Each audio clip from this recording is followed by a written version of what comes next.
Voy a tratar lo más rápido posible de meterlos a ustedes en lo que ha sido el tema de la planeación, por qué la planeación, a qué obedece el tratamiento del tema en materia de contratación estatal, por qué resulta tan importante en materia de manejo de la contratación del Estado el tema de la planeación. Para esos efectos, no sé si se alcanza a leer, tenemos que hacer una ubicación conceptual general. Ubicar el contrato del Estado como uno de los principales instrumentos, no solamente para la ejecución del presupuesto público, sino también para la realización de las grandes obras, para la generación del patrimonio público, para atender las necesidades de la colectividad. Esto bajo una estructura de Estado social y democrático de derecho. Si esa es la forma de pensar, si ese es el punto de partida, si ese es el parámetro con el cual tenemos que medir la ley de contratación pública, sin olvidar de todas maneras los intereses económicos y otros principios de carácter constitucional como la libertad de empresa, la libertad económica, que conjugan permanentemente frente al contexto de las bases del Estado social de derecho, una gran dificultad de articulación y ponderación que tenemos que hacer cada vez que hablamos de contratación entre estos dos grandes supraprincipios constitucionales. Partiendo de que eso es así y reconociendo que esa es la realidad de nuestra Constitución política, la Constitución del año 91, y nos acercamos al contrato del Estado, lo que vamos a observar en primer lugar, en ese acercamiento al contrato del Estado, conforme a la estructuración legal vigente, es que ese contrato del Estado es un contrato que se desarrolla, se desenvuelve permanentemente en un contexto de discrecionalidad. Es decir, ni la Constitución política ni el legislador ha determinado de manera concreta el tipo de contrato que debe configurarse por la administración para atender una determinada necesidad. Eso es labor de la administración, es la gran carga de la administración. Tratándose entonces de un escenario de discrecionalidad, de amplitud, de una confianza inmensa del constituyente y del legislador para la administración, pues lo mínimo que se puede esperar de ese comportamiento de la administración es que no vaya a incurrir ni vaya a incursionar por senderos de arbitrariedad. Que se reconduzca bajo unas variables objetivas, bajo unas variables concretas a asuntos específicos que no surjan de la improvisación de la administración, que no surjan de lo que se le ocurra a un administrador arbitrario en un momento determinado, sino que correspondan realmente a la atención de las necesidades públicas, de los intereses generales, como manda precisamente el texto constitucional cuando desarrolla el principio del interés general. Ahí en ese escenario de discrecionalidad le corresponde al legislador dar unos parámetros de reconducción, de reducción a aspectos objetivos y concretos. Y ahí es donde opera precisamente el principio de planeación. Porque se quiere que el recurso público, la iniciativa pública, no quede diluida en la subjetividad del servidor, sino en lo material, objetivo y concreto de la necesidad que deba ser atendida. Y eso es lo que se espera en este contexto de Estado social de derecho, y eso es lo que surge, de ahí surge precisamente toda la necesidad de plantearle a la administración una serie de reglas para efectos de que su actividad se reconduzca objetivamente a atender realmente las necesidades públicas, las necesidades del colectivo, y no se oriente a otro tipo de actividades o sencillamente se convierta en el instrumento de satisfacción de intereses individuales y no de los intereses colectivos. Ese es el problema central de la planeación. Por eso los puntos iniciales estamos hablando más o menos de todo un problema de estructuración de los negocios del Estado. La planeación se vincula precisamente con ese gran deber de la administración de estructurar de manera coherente, real, los negocios que el Estado le corresponde desarrollar. Y yo creo que si uno se acerca a la legislación colombiana da todos los elementos para que eso sea así. Ahora, si no sucede, si se hace, si lo que se observa permanentemente, y veía precisamente este fin de semana en la revista Semana,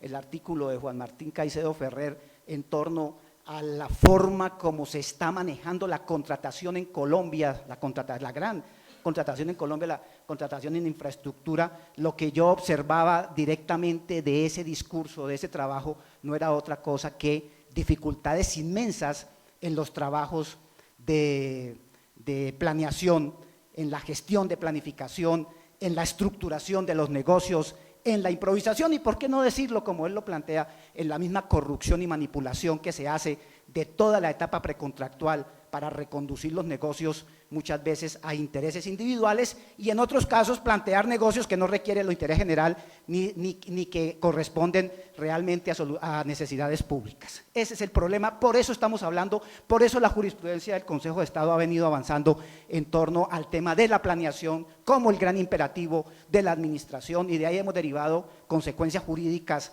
que no es del caso, no las vamos a plantear ahora, para efectos de contratos que realmente nada tienen de afecto al interés general, contratos que están totalmente por fuera de la esfera del interés general. Dentro de este contexto ubicamos por qué el pacto arbitral, la gran pregunta que me hacía el doctor Cárdenas cuando me convocó a la conferencia. Se ha venido trabajando el tema del pacto, y ya me devuelvo acá en la presentación, en diferentes providencias, que yo creo que ha sido el campanazo para la discusión jurídica. En primer lugar, se ha venido hablando de tiempo atrás, desde el año 2006, en sentencia de la sección tercera, expediente 14.287, posteriormente en el año 2008, en el expediente 8031, de manera general, como el imperativo de todo proceso de contratación, como el gran esfuerzo que debe hacer la administración, pero también el gran deber vinculante y imperativo de poder estructurar los contratos de manera coherente desde el punto de vista técnico, jurídico, financiero, en todo lo que corresponda de acuerdo con la complejidad y características del contrato y sobre todo previa identificación de necesidades públicas. Posteriormente, ya en cuanto se refiere al pacto, la vinculación de toda la idea de la planeación al pacto se ha hecho desde hace algunos años en 3, 4 providencias que he logrado recoger para efectos de la conferencia, para mostrar un poco la línea. Tengo inicialmente una sentencia de la subsección C del 13 de febrero del 2013, posteriormente recogida en auto del 6 de junio del 2013 por el Pleno de la sección tercera del Consejo de Estado, donde se vincula el pacto con la planeación. Y más que eso, se vincula todo el fenómeno del arbitramiento con la planeación. En esta providencia inicial, entre las ideas centrales, no voy a ponerme a leer todos los extractos que traigo, pero se habla de que debe existir ese sustento para poder tomar una decisión, porque al fin y al cabo el pacto no es otra cosa, como vamos a ver ahora, que un negocio donde interviene una entidad pública estatal, un negocio que por lo tanto se circunscribe al marco de los intereses generales y por lo tanto no puede ser objeto de improvisación. La gran responsabilidad de cualquier sujeto público es poder dar razón de por qué toma decisiones, principio de motivación, principio de estructuración, principio de selección de la necesidad. Y que eso es inherente al pacto y sobre todo al pacto, porque vamos a ver ahora de la importancia que tiene y tratarse de la decisión de una magnitud de esas, como es excepcionar a la jurisdicción contenciosa administrativa en el caso de los contratos del Estado para su conocimiento. la gran confianza que le da el 116 de la Constitución a los particulares de poder escoger, a los particulares y a la administración conjuntamente, poder escoger el juez que va a juzgar o la autoridad que va a juzgar el litigio. Por lo tanto, eso cuando uno lo mira desde fuera del país se da cuenta que el texto constitucional, el avance que significa desde la perspectiva constitucional, la buena fe que está en cursa dentro de ese mandato constitucional, pues no puede quedar cuando se trata del manejo de los intereses públicos a cualquier decisión inconsulta, a cualquier decisión improvisada, a cualquier decisión inmersa dentro de consideraciones subjetivas. Entonces, sobre esa base, la jurisprudencia ha venido trabajando y en este contexto se destaca por su utilidad, necesidad, procedencia de la figura del arbitramiento, la cual, fundada en razones de planeación del contrato y autonomía de la voluntariedad de las partes, que se concretan en el denominado pacto arbitral, permiten dar vida jurídica a la posibilidad de que los árbitros habiliten, juzguen las diferencias surgidas en la relación de la relación negocial del Estado. En estas mismas dos providencias se repite esa idea cuando se sostiene lo siguiente: el consentimiento forjado para la administración sobre base de planeación del negocio y de razonabilidad y consolidado en el acuerdo de voluntad de las partes contratantes puede traducirse materialmente en la existencia de una cláusula compromisoria. La habilitación esta de carácter solemne contenida en pactos arbitrales que pueden tener la forma de cláusula compromisoria o si es del caso de compromisos y a las cuales acude la administración a partir de los razonables análisis y justificaciones sustentadas en la planeación del negocio mismo. Esto es, que la decisión de acudir a esta habilitación tiene adicionalmente sus soportes en el principio de planeación de los contratos públicos. Otra, en este sentido se puede sostener que esta forma alternativa de conflictos contractuales deriva su existencia de la voluntad de la administración, debidamente soportada en los estudios previos elaborados en virtud del principio de planeación contractual. Otra idea aquí: siempre y cuando en el proceso de planeación del negocio la administración le hubiera considerado razonablemente o las circunstancias lo recomendaron justificadamente en el caso del compromiso propiamente dicho. En otra providencia, la providencia también, en esta sentencia de unificación, sentencia no auto de unificación del 18 de abril del 2013, donde se cambia la jurisprudencia en torno al tema de del desistimiento tácito del pacto arbitral, ¿no? Ahí se hace un análisis en las ratios, en las consideraciones pertinentes sobre este tema de la planeación, porque tiene relación directa precisamente con la conexión misma de la existencia y de la terminación de las obligaciones. Si se acude al pacto arbitral es porque previamente y conforme al principio de planeación del contrato se ha analizado su necesidad y o conveniencia, y por lo mismo no puede de la noche a la mañana dejarse de lado lo acordado. En efecto, el consentimiento forjado por la administración sobre base de planeación del negocio y de razonabilidad consolidado en el acuerdo documental de voluntades de la parte contratante se traduce materialmente pues en la aplicación de estos principios. Pues bien, esta forma alternativa de solución de conflictos contractuales deriva su existencia de la voluntad de la administración soportada en estudios previos elaborados en virtud del principio de planeación contractual y aceptada por la otra parte negocial.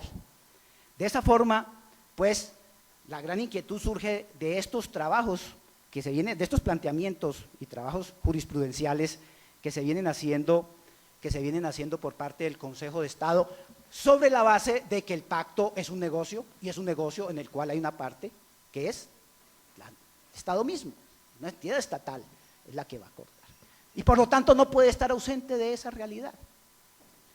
Pero devolvámonos, vamos aquí al punto del 116. ¿Por qué adicionalmente a estos planteamientos jurisprudenciales de vinculación un poco mecánica y digámoslo así, partiendo del texto mismo de la ley, sobre la base de la existencia de este negocio estatal, se plantea la planeación, el esfuerzo de razonabilidad, el esfuerzo de motivar, el esfuerzo de saber exactamente qué es lo que se quiere, qué se va a llevar a los árbitros en un momento determinado, cuáles son los litigios que realmente vale la pena poner a consideración de los árbitros? Y el fundamento indudablemente es el 116 constitucional, precisamente por el principio de confianza que involucra el 116. Los particulares pueden ser investidos por las partes. ¿Para qué? para que administren justicia, 116.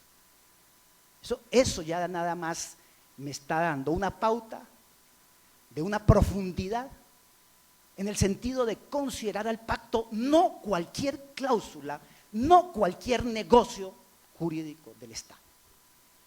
Yo diría el más importante de todos dentro del proceso de planeación, porque es nada menos aquel que va a llevar a cambiar la justicia normal y ordinaria, la estatal, por la de los particulares.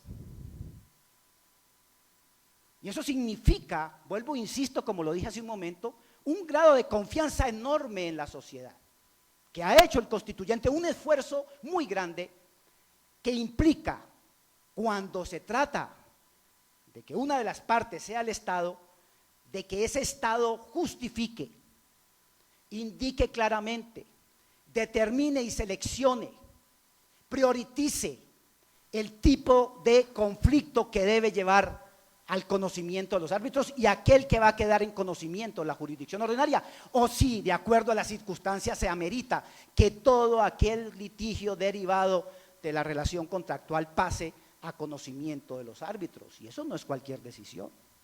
Por eso les digo que la decisión más importante que puede existir en un momento determinado por parte de la administración pública, poder seleccionar al juez. En segundo lugar, cuando avanzamos, y aquí hago la referencia, no voy a mirar pues todo el trabajo de decantación que se ha hecho por parte de la doctrina y de la jurisprudencia colombiana en materia de pacto arbitral, creo que en la ley de arbitramiento pues ya ha quedado ya subsumido toda esa trayectoria. En el artículo 3 se parte de que el pacto arbitral es un negocio jurídico autónomo con todos los elementos propios de cualquier negocio jurídico. En segundo lugar, en concordancia con el artículo 1 de la misma ley, se llega a la conclusión de que ese pacto arbitral pues es un negocio donde puede participar el Estado. En tercer lugar, a partir de la estructura misma de la ley 80 del año 93, entendemos cuándo existen negocios del Estado y cuándo aplicamos el régimen imperativo que esa misma ley trae para efectos de los negocios del Estado. Pero aparece un elemento importante también en cualquier proyección que hagamos, que lo he subrayado acá con rojo en el inciso segundo, que es que el pacto arbitral implica la renuncia de las partes a hacer valer sus pretensiones ante los jueces. Negocio, ¿sí?, que permite en un momento determinado llegar a renunciar a la jurisdicción natural y ordinaria. Y celebrado el negocio se renuncia, se termina ya la posibilidad de acudir a la otra jurisdicción. Dadas esas características de renuncia, pues la planeación vuelve y se incorpora pues como un gran baluarte en la construcción de ese negocio. ¿Por qué el Estado, por qué la administración participa en la estructuración de un pacto? Porque sí, porque así se ha venido haciendo, porque hay recomendaciones de cláusulas formateadas que deben incorporarse en todos los pliegos y en todos los contratos. Yo creo que esa pregunta no se la ha hecho nunca la administración. Y acude al pacto porque sí. Y la respuesta que le dan a uno les pregunta, ¿por qué pacto? No, porque sí, es que hay que incorporarla. En algunos, por su misma ignorancia, creen que eso es obligatorio, cuando realmente debe corresponder es a una necesidad misma de la administración, a una evaluación, como vamos a ver ahora, ¿sí?, de diferentes puntos de vista, de diferentes contextos, con diferente tipo de motivación. Muy bien. Si se trata de un negocio del Estado, en este punto quinto traemos una idea central, y es que pues se tiene una vinculación clara con la estructura del negocio del Estado, dadas sus características. Obviamente no voy a hablar de que está sujeto a licitación pública ni nada de esto, pero tiene sujeción al artículo 13, que es el artículo 13 que nos establece el régimen de imperatividad establecido en la ley, pero también el régimen de derecho privado a que está susceptible, a que es susceptible el contrato del Estado. El artículo 32, que nos señala cuáles son los tipos de contratos que puede celebrar el Estado.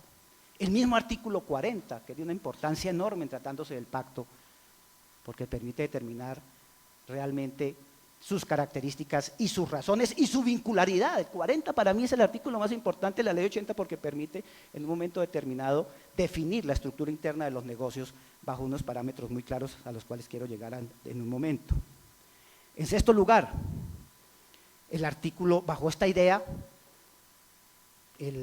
habría una vincularidad entre el artículo 39 de la ley 80 del 93, es todo el régimen de solemnidad constitutiva y de extinción de los negocios del Estado. ¿Sí? Y todo eso tiene una relación directa, en el punto séptimo, con la planeación. Veamos por qué. Por las razones primeras jurisprudenciales que les he mencionado, pero también con otra serie de disposiciones que trae la misma ley. Si hacemos un análisis de contexto de la ley 80 del 93, de la ley 1150 del 2007, el decreto 1510, que recoge ya algunas ideas en torno a la planeación, podemos encontrar tres aspectos donde observamos claramente que la planeación es un imperativo de los pactos arbitrales. Primero, en la estructuración de los estudios previos. Segundo, en el análisis de riesgo de los contratos del Estado. Y tercero, con la definición del contenido mismo del contrato del Estado. En los estudios previos, ¿por qué? Los estudios previos, que son el gran sustento y la gran motivación de todas las decisiones que la administración toma dentro de los procesos contractuales, a partir de los cuales se va a poder explicar, entender, analizar, medir el alcance de los pliegos, de lo que es el objeto mismo del contrato, la gran definición jurídica, pues se va a tomar la decisión de incorporar la cláusula o no incorporarla. O se va a tomar la decisión de acudir al juez normal y ordinario en el conflicto o generar una situación de configuración del pacto arbitral. En segundo lugar, a partir del análisis de riesgos. Y aquí creo que hay suficientes elementos para poder participar en una incorporación del pacto dentro de la planeación del contrato. Y es que cuando se trabaja el tema de riesgos y se incorpora el contrato del Estado o todos los contratos del Estado como contratos de riesgo, la verificación o la identificación de contingencias que puedan afectar ese negocio del Estado, pues hay un ámbito de contingencias muy claro que son las contingencias jurídicas, y eso en materia de contratos es evidente. Todas las hipótesis que pueden darse durante el desarrollo, la ejecución del contrato y la misma liquidación del contrato. Hipótesis, algunas de ellas señaladas de manera general en el artículo primero de la misma ley de arbitramiento, en la ley de infraestructura. ¿Qué hacer con ellas? Es una decisión de planeación. ¿Cuáles de esas contingencias ameritan tener un tratamiento específico a través de una solución arbitral? ¿Qué medios de solución de conflictos voy a utilizar? ¿Y por qué lo voy a utilizar? Eso tiene que quedar definido ahí directamente en el texto, en los estudios previos, una parte, pero segundo, en el proyecto de pliego que se le va a pasar a los futuros proponentes, porque además eso tiene unas consecuencias. El señor va a tener certeza de qué enfrentarse con la administración. Vamos a partir de ahí tener todos unos escenarios de seguridad jurídica, porque seguramente quien aspira a contratar con el Estado, una de las cosas elementales que quiere saber es cuál es el juez que le va a resolver su conflicto. ¿Y qué tipo de conflictos son los que van a ser objeto de esa solución?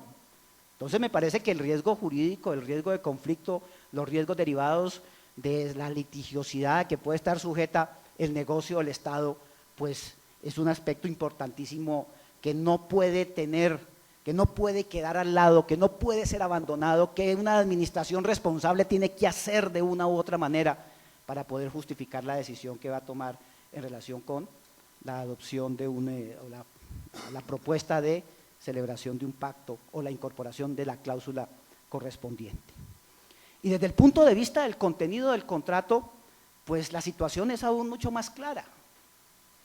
Si nos acercamos al artículo 40, y ahí está el punto de discusión, yo voy a romper acá, voy a presentarles a ustedes, si nos vamos al artículo 40 de la ley 80 del año 93, las estipulaciones del contrato serán las que de acuerdo con las normas civiles, comerciales y la prevista en esta ley correspondan a su esencia y naturaleza.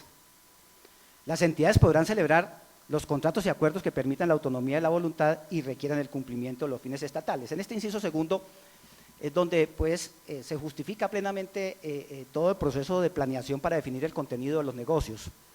¿Por qué? Porque es que aquí está consagrada la idea según la cual el legislador no se preocupa por darle a la administración un tipo de contratos específicos para atender una determinada necesidad, salvo algunos que ya están predefinidos, pero de manera excepcional en el artículo 32.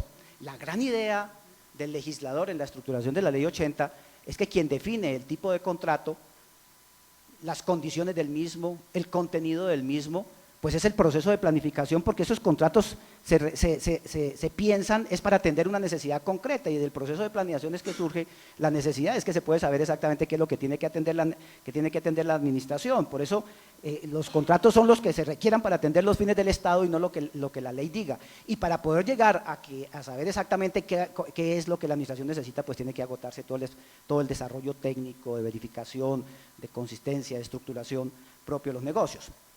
Pero en el inciso tercero nos da otros elementos muy interesantes. Dice, en los contratos que leen las entidades estatales podrán incluirse las modalidades, condiciones y en general las cláusulas o estipulaciones que las partes consideren necesarias y convenientes, siempre que no sean contrarios a la Constitución, la ley, el orden público, los fines y finalidades de esta ley, y lanza un elemento interesantísimo, dice, y lo de la buena administración, que no es un elemento de legalidad. Una de las críticas que escuchaba en alguna oportunidad que nos hacían en torno al principio de planeación es que no existe. Ustedes están inventando algo que no está, no es vinculante la planeación. Señores, que la planeación, además de que sí tiene fundamento normativo, adicional del 40 y otras disposiciones, es un problema de buena administración. Y la buena administración, pues, difícilmente la ley la da. Eso depende de la condición humana. Eso depende de quien administra. Y lo que debe tenerse pues son otro tipo de consideraciones no propiamente jurídicas, sino de otra índole, administrativas, gerenciales,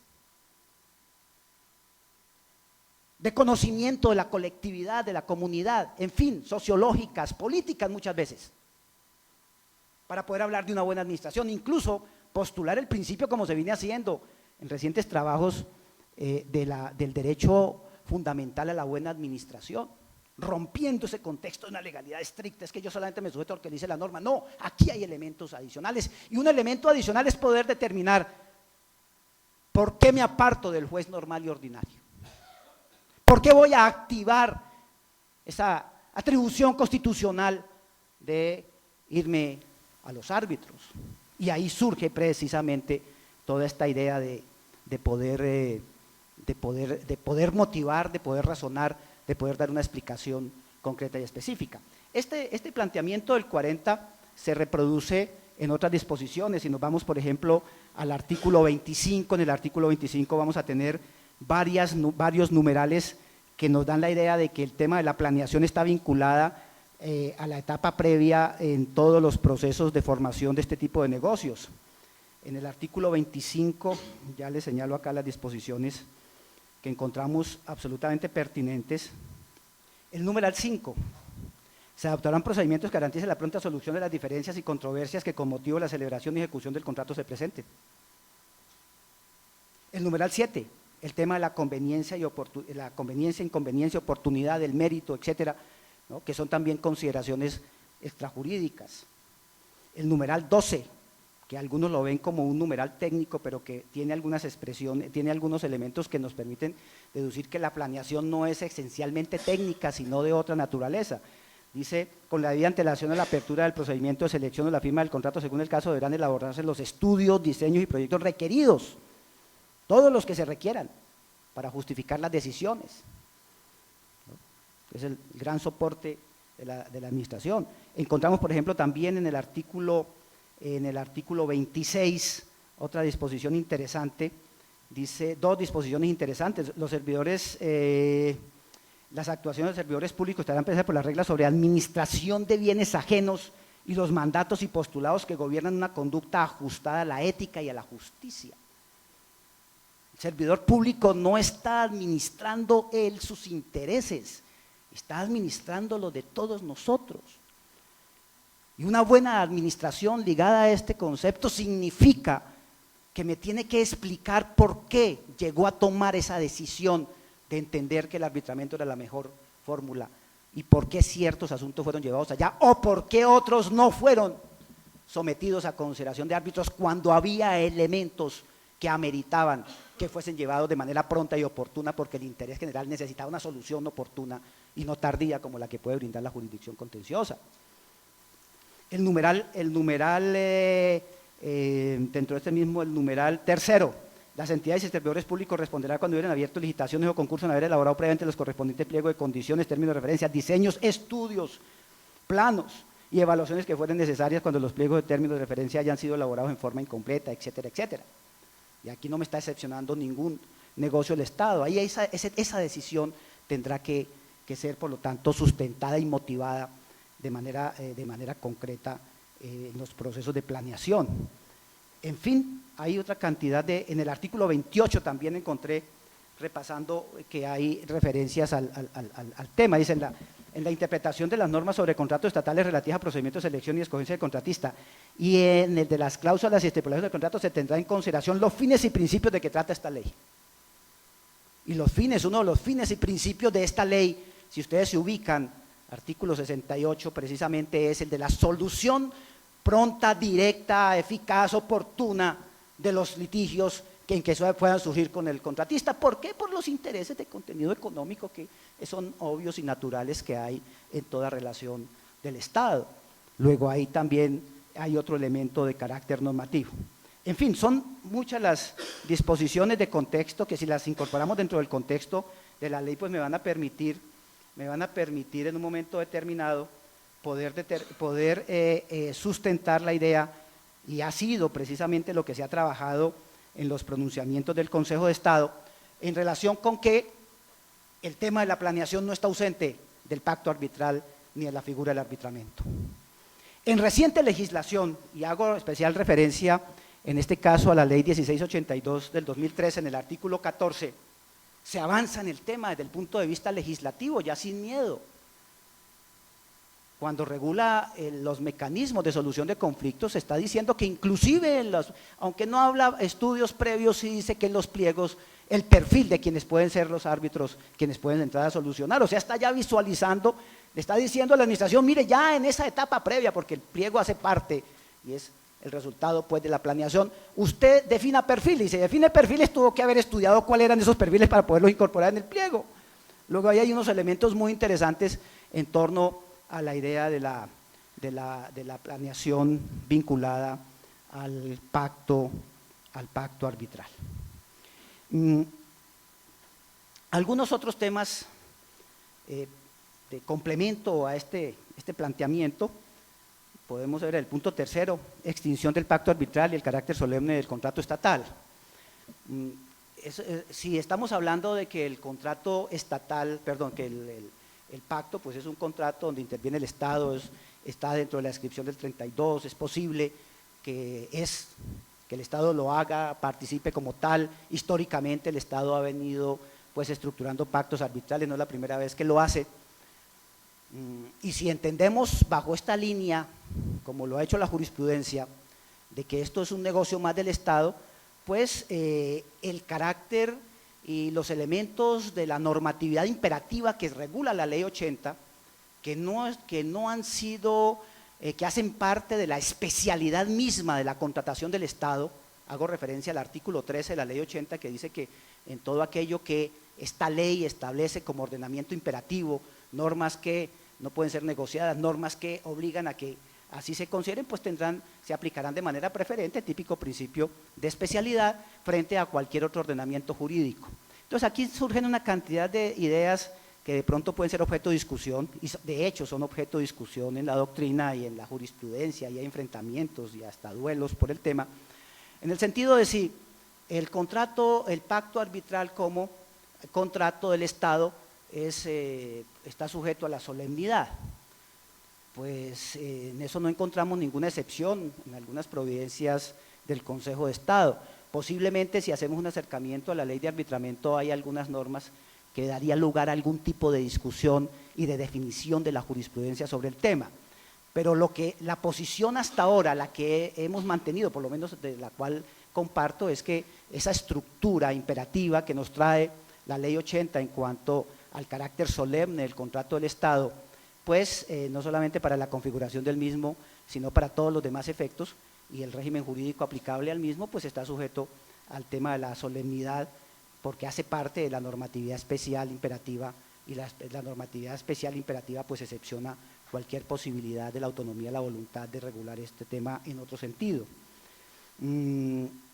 Se discute sobre este aspecto, y lo planteo a nivel de discusión porque en esto la jurisprudencia no lo ha definido, la jurisprudencia ha tomado posiciones en torno al viejo régimen, pero en cuanto a la 1563 no lo ha hecho y seguramente tendrá que hacerlo, sobre si en algunos aspectos la ley 1563 del 2012 es aplicable o es inaplicable al pacto arbitral, sobre todo en este tema de la solemnidad, en este tema de la posibilidad de desconocer el pacto, lo acordado por las partes cuando el Estado es una de ellas.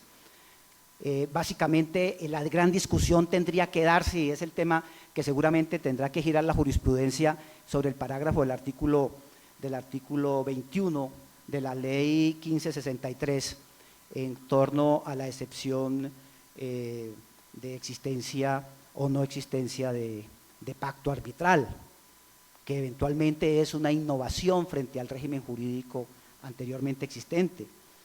El carácter imperativo de la solemnidad a la luz de los artículos 13 y 39 de la ley 80, que fueron recogidos en algún pronunciamiento de unificación de la sección tercera, en el sentido de reconocer, romper con la idea anterior de que el pacto podía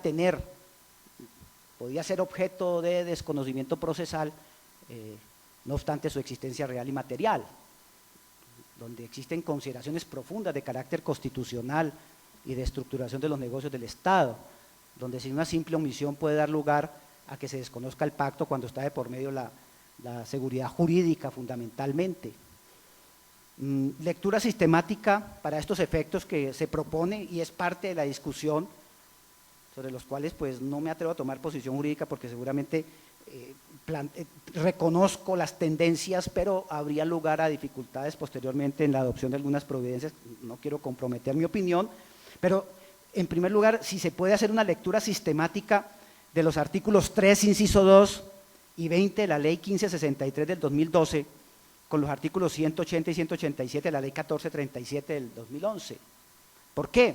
Porque fíjense que va a haber una especie de antinomia en dos aspectos. El primero, en el sentido de que en el inciso segundo del artículo tercero se dice que se está prácticamente abandonando de manera plena, como dice la norma, la posibilidad de acudir a la justicia ordinaria. El pacto arbitral implica renuncia de las partes a hacer valer sus pretensiones ante los jueces.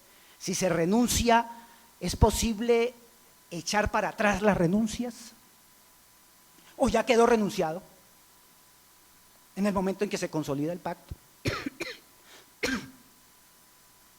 Ahí se genera una antinomia con sobre todo con el parágrafo del 21, la posibilidad de que si no se plantea la excepción de existencia del pacto, pues entonces se entiende derogada la misma, se entiende extinguida la misma. Pero si ya está renunciada, ¿qué voy a extinguir? Ya extinguió. ¿O esa no es la interpretación que hay que darle? Hay que entender que se extingue es cuando se acude a la jurisdicción. Ahí nos tocaría entrar a mirar el tipo de interpretación, porque eso entraría en contradicción precisamente con el artículo, en primer lugar, con el artículo 20 de la ley, y en segundo lugar, principalmente, con el artículo 180 de la Ley de Procedimientos Administrativos, la Ley 1437 del 2011, que nos obliga, cuando estamos en la primera audiencia, ¿no?, tratando de sanear el proceso, que de oficio nos pronunciemos sobre la presencia de excepciones que así no hayan sido invocadas, entre estas la existencia del pacto. Entonces viene la idea, ¿hasta qué punto la ley de arbitramiento, la 1563, en cuanto a disposiciones procesales que puedan llevar a desconocer la intensidad y los efectos jurídicos del pacto ya celebrado, puedan darse bajo la preceptiva de la misma ley? Digo, no está definido por la jurisprudencia, entiendo que es un problema, nos tocará avanzar en la solución de ese problema. Porque por ahora lo que se ha planteado en Providencia, que claramente definió el tema, es la situación frente al anterior régimen,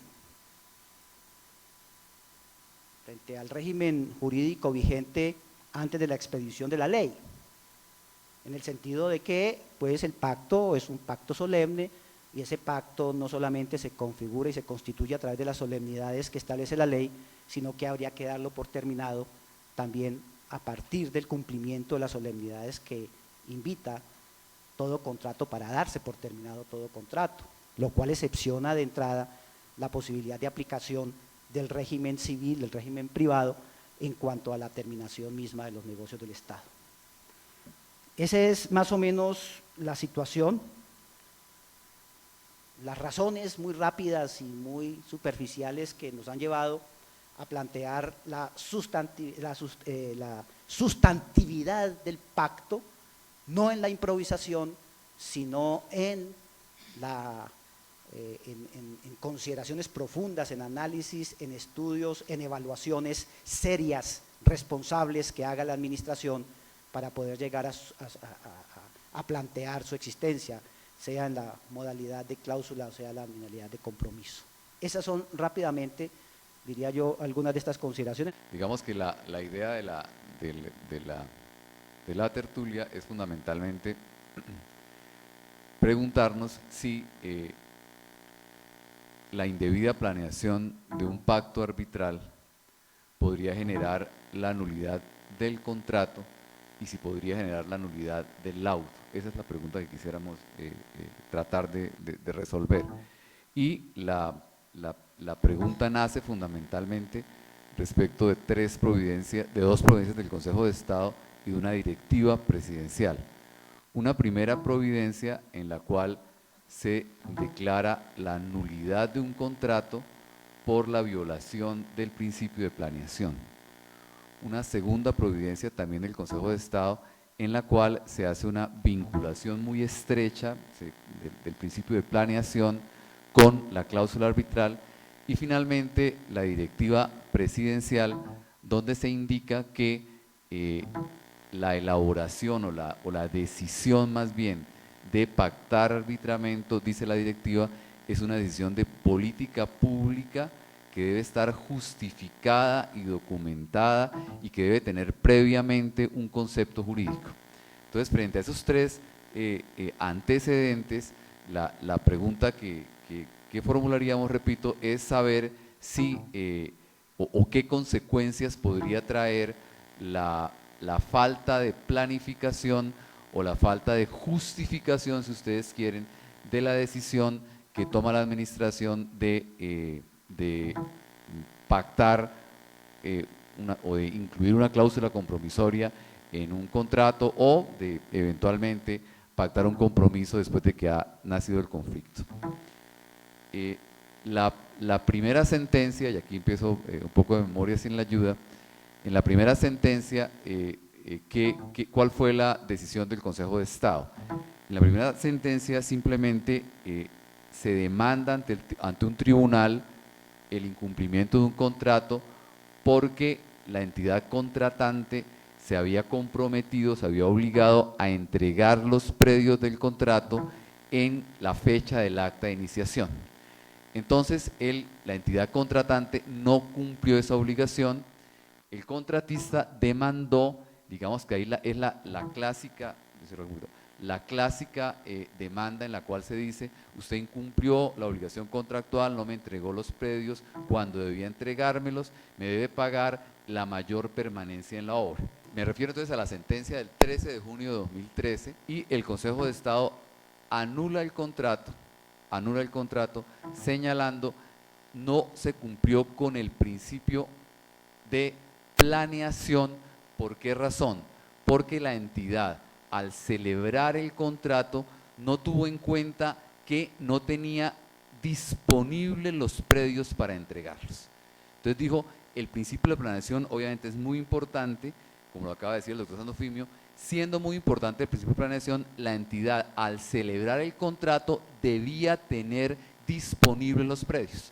Entonces, si no tenía disponibles los predios, estaba incumpliendo con el principio de planeación, razón por la cual la violación de ese principio genera la nulidad del contrato. Entonces, ¿qué hace el Consejo de Estado? Revoca la sentencia de primera instancia y anula el contrato.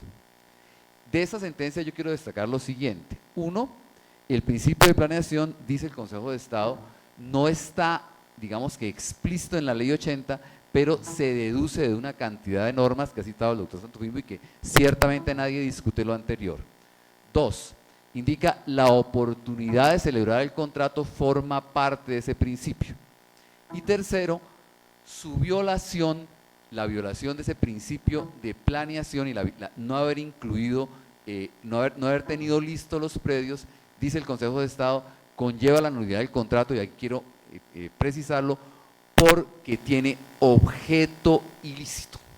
Fíjense que no se dice se incumplió una formalidad, sino se dice el contrato tiene objeto ilícito. Y yo voy a leer la consideración porque me parece muy importante. Dice, mucho menos podrán pretender los contratistas en estos casos el reconocimiento de derechos económicos, puesto que esto sería tanto como aspirar al reconocimiento de una apropiación indebida de recursos públicos, o por decirlo menos, a percibirlos con fundamento en un negocio jurídico que ostenta un vicio de ilegalidad por violar, entre otros, el principio de planeación.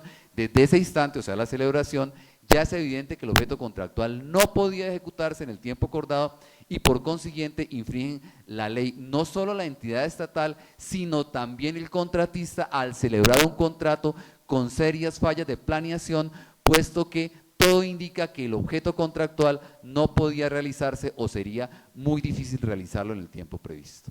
Entonces, fíjese, la visión del Consejo de Estado es que el contrato tiene objeto ilícito.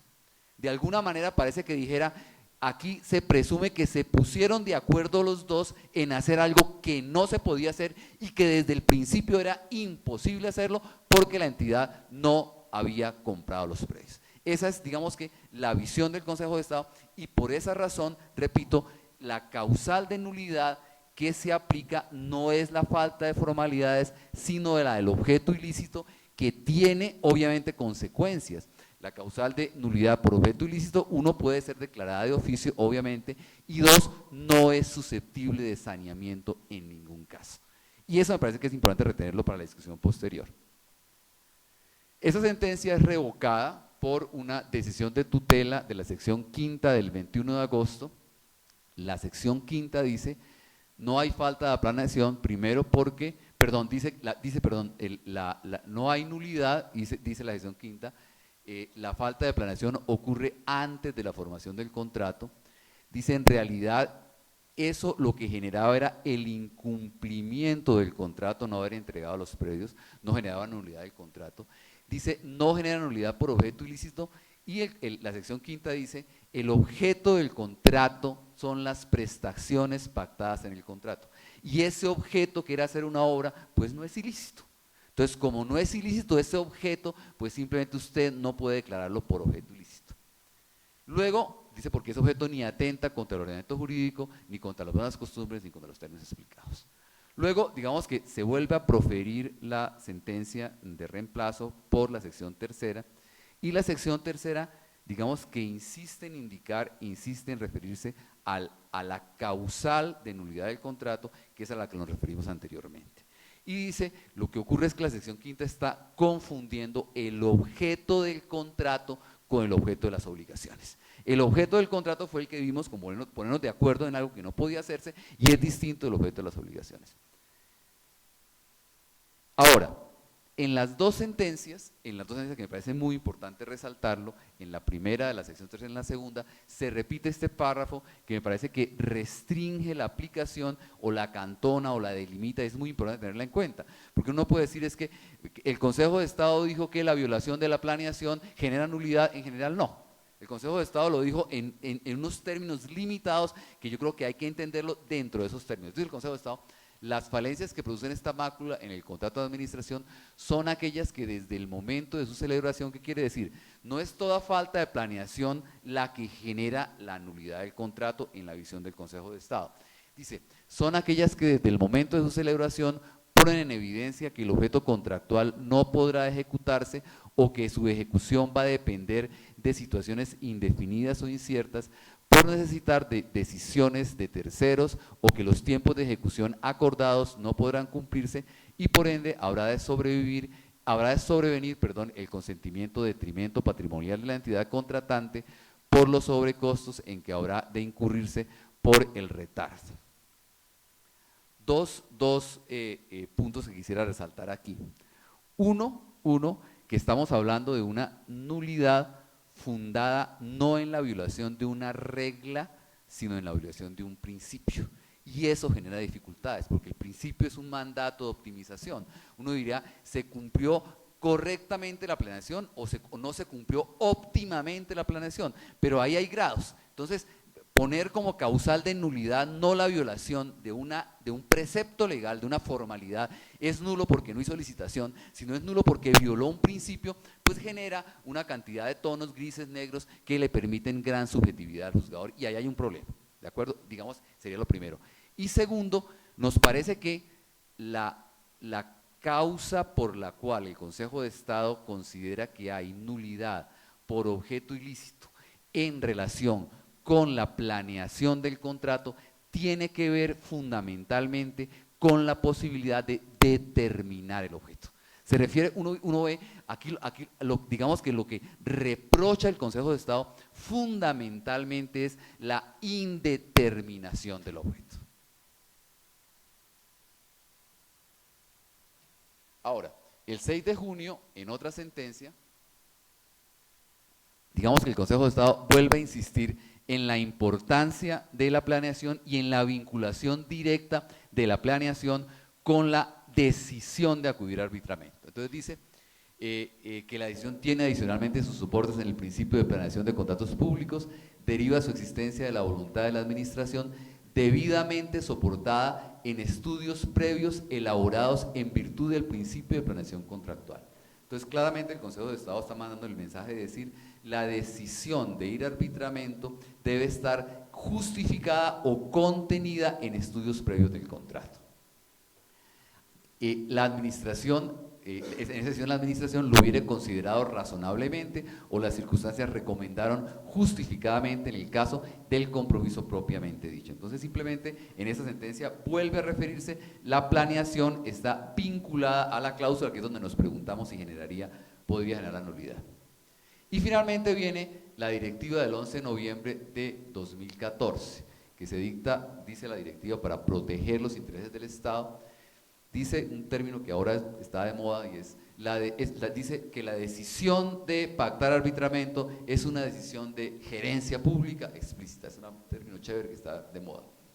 Luego dice, hay que determinar la conveniencia de derogar la jurisdicción en el caso concreto y debe hacerse teniendo en cuenta, 1, la naturaleza del contrato, 2, la naturaleza de las partes y 3, las cuantías.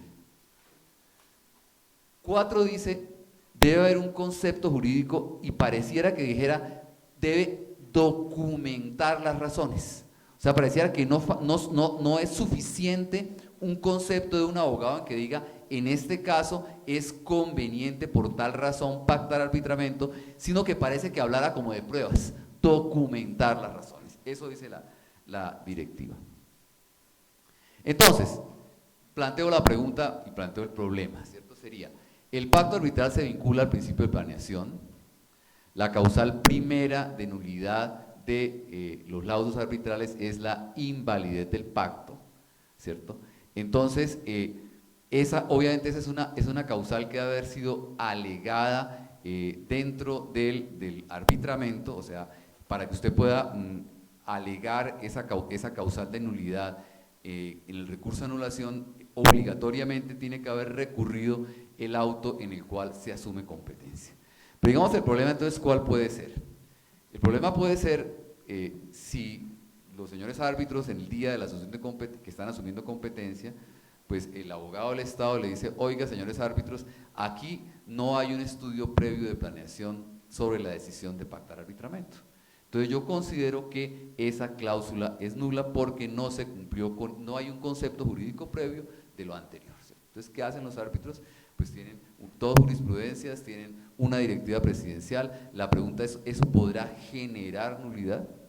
Ahora, eso, y yo aquí vuelvo al tema del objeto ilícito en la planeación, eso pregunto, no solamente podría generar nulidad de la cláusula arbitral, sino que también podría generar, en la visión primera del Consejo de Estado, una anulación del contrato. Es la pregunta un poco caótica que habría que hacer, pero digamos que ese sería el extremo de lo que podría pasar, y miremos si realmente pasaría o no pasaría eso.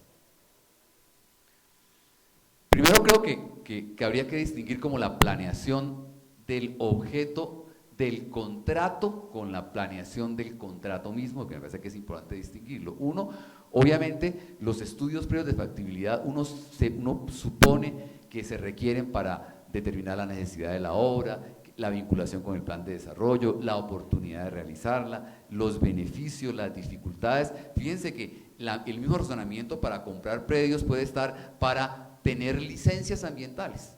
Cuando una entidad arranca un contrato sin licencia, no está violando también el principio de planeación. Precio, estudios de mercado, disponibilidad presupuestal. Uno en todo esto podría haber estudios de factibilidad. Ahora, la planificación del contrato. Obvio que es absolutamente importante planificar el contrato. Eso no lo niega pues nadie. O sea, es absolutamente que obviamente tanto en la etapa precontractual como en la etapa contractual se debe planificar el contrato. El contrato es un instrumento de planificación o de previsión. El artículo 15-16 del Código Civil dice que solamente habrá indemnización por los riesgos previsibles en el contrato, lo que quiere decir que cuando uno celebra un contrato uno debe prever todo, inclusive los perjuicios que puede causar con el incumplimiento. El contrato es claramente un instrumento de previsión. Yo no me meto en un contrato si no sé exactamente lo que va a pasar. Cualquier contrato pasa eso. Digo yo siempre que salvo el de matrimonio, que uno se mete y no sabe qué le pasa, en los demás contratos, en todos hay un principio de previsión. Por eso el matrimonio dijeron que ya no era un contrato, ¿cierto? Pero digamos que en los demás contratos uno diría, el contrato es un instrumento fundamentalmente de previsión. Deben establecerse detalladamente las obligaciones de las partes, determinar la forma de acreditar el cumplimiento de las obligaciones. Uno lo ve generalmente en los de consultoría, le dicen necesitamos una reestructuración y ¿qué quieren que le hagan? Y la gente no sabe, no doctor, haga usted los términos o haga usted más o menos lo que quiere ser, y la gente no, o sea, hace un contrato en el cual pacta dos informes que no sabe qué informes son, no sabe qué resultados tienen. Obviamente que la falta de planificación misma del contrato exigen garantías que no tienen nada que ver con el contrato. O sea, la falta de estudiar qué ocurre es absolutamente importante. Planificar qué puede ocurrir, qué conflictos pueden presentarse, cómo los vamos a superar. La gente ha dicho siempre que el contrato se hace en los gloriosos y se lee en los dolorosos, ¿cierto? Uno cuando asesora dos clientes que quieren hacer una promesa de venta y les dice, bueno, y si el banco no le da el crédito, ¿cierto? Entonces dice, doctor, es el que el banco da el crédito. No, pero si no da el crédito, ¿qué hacemos? O sea, no, pero usted quiere tirar el contrato. Le dice, no, yo no me lo quiero tirar. Yo quiero simplemente prever qué puede pasar en cada etapa del contrato y no se prevé, ¿cierto? Entonces, dentro de todo lo anterior, la pregunta es si es dentro de esa planificación realmente debe incluirse si es conveniente o no pactar arbitramiento. Fíjense que la directiva lo que dice es que hay que justificar por qué se pacta arbitramiento. ¿Cuál es el contenido de la decisión? El contenido de la decisión es estrictamente ese, si se pacta o no arbitramiento. ¿Por qué razón? Porque el arbitramiento estatal no permite, por ejemplo, decir, oiga, pensemos si es en equidad o es en derecho. No, ya se dijo que era en derecho. Uno podría diseñar un procedimiento, decir, por ejemplo, en este arbitramiento únicamente traigamos pruebas documentales, vámonos a un perito de tal manera, o sea, diseñar, tampoco se puede hacer. O sea, el contrato estatal, la única decisión en realidad, no se puede diseñar el arbitraje. La única decisión que se debe estudiar es si se pacta o no arbitramiento. Hasta ahí, esa es la decisión que hay que hacer, porque además el resto está todo previsto en la ley. Entonces, es justificar porque es conveniente pactar arbitramiento, y la pregunta es si es únicamente motivar o probar. Y frente a esa directiva que dice tanto, hay que justificar que se pacta el arbitramiento, pues uno mira como la ley 80 que dice, se adoptarán procedimientos que garanticen la pronta solución de las diferencias, le ordena eso al administrador. Las entidades buscarán solucionar en forma ágil, rápida y directa. Las autoridades no podrán establecer prohibiciones a la utilización de mecanismos de solución directa o de los contratos estatales. Las entidades no prohibirán la estipulación de la cláusula compromisoria o la celebración de compromisos para dirimir las diferencias surgidas del contrato estatal. Entonces yo me pregunto frente a eso, oiga, ¿a uno no le tocaría más bien justificar por qué no pacta arbitramiento? Porque es que si la ley dice a usted, oiga, pacta estas cosas, a usted la justificación no sería la justificación contraria. ¿Por qué no pacta arbitramiento? La directiva lo que dice es justifique por qué pactó arbitramiento. Pues es que el legislador acogió esa opción. Uno siempre en esos temas encuentra amigos y no amigos del arbitramiento, pero es que esa decisión sobre amigos o no amigos del arbitramiento en el tema estatal, que tiene muchas aristas y muchas consideraciones en pro y en contra, fue, digamos que, resuelta por el legislador. El legislador optó por lo anterior y optó de esta manera. Entonces la pregunta es, ¿no habría que justificar lo contrario? No. La directiva dice que hay que justificar por qué se acoge. Ahora, la pregunta es, porque si a uno le dicen, hoy hay que hacerlo, pues entonces hagámoslo, ¿cierto? Entonces la pregunta es, ¿cómo decidimos o cuáles son las razones por las cuales vamos a decidir si se incluye o no una cláusula compromisoria? Uno cómo podría pensar como particular cuando celebra un contrato. Dice, bueno, en este contrato a mí me conviene celebrar arbitramiento o no me conviene, es lo que uno dice, entre particulares. Entonces uno pregunta, ¿quién va a tener la necesidad de acudir al proceso? ¿Qué quiere decir? Yo celebro el contrato y celebrado el contrato, ¿a quién le sirve tener el statu quo? ¿Cierto? Si yo compro unos equipos y los pago el 100%, ¿cierto? Yo digo, el que tiene que demandar soy yo para recuperar la plata, el vendedor no va a tener que demandar nunca, ¿cierto? Entonces puedo decir, pues si ese es el que le va a tocar demandar, pues simplemente no pacto arbitramiento, que se vaya a la jurisdicción, que me demande y que se demore mucho tiempo. Esa sería una decisión que yo pactaría estratégicamente entre particulares. Usted le aconseja a un cliente en este tipo de contrato pactar arbitramiento o no pactar arbitramiento. Otra decisión, la incidencia de la demora en dirimir rápidamente el conflicto. ¿Quién tiene músculo? ¿Quién puede esperar? ¿Usted puede esperar? Pues si usted puede esperar, entonces no pacta arbitramiento y vayas a la jurisdicción ordinaria que espere mucho tiempo. Si usted tiene afán, vayas a la jurisdicción ordinaria. Yo creo que esas son justificaciones perversas que el Estado no puede tener. Si el Estado está hablando de que tiene un colaborador estatal, el Estado no puede traer ese tipo de consideraciones. Esas consideraciones entre particulares podrían ser válidas, yo no creo que sean válidas frente al contrato estatal. Yo no creo que sea válido llamar al contratista colaborador de la entidad y después cuando me va a demandar enemigo de la entidad. Me parece que ese no es el tratamiento frente al contratista. Ahora, ¿qué otras consideraciones podría tener uno? Podría uno decir, el hecho de que yo incluya cláusula arbitral me permite tener mayor cantidad de proponentes.